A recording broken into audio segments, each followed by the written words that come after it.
Welcome to Chillin' 101. We hope this video helps. You begin by verifying hardware and readiness.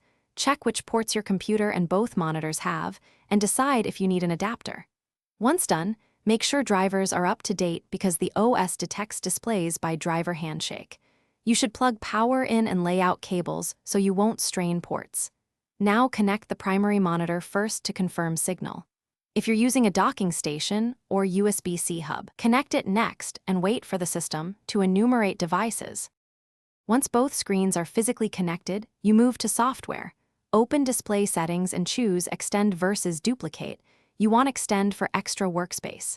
Make sure you drag the virtual screens to match their left-right arrangement so the cursor flows naturally.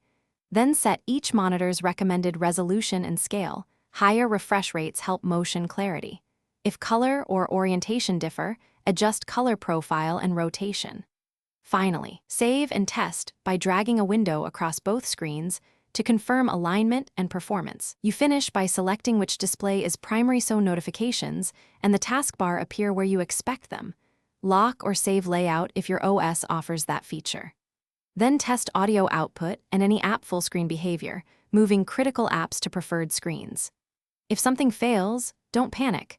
Reseat cables, try a different port or cable, and update or roll back the graphics driver depending on behavior. One key troubleshooting tip: swap adapters or try the other monitor to isolate the faulty component quickly. Thanks for watching. Consider subscribing if we helped you.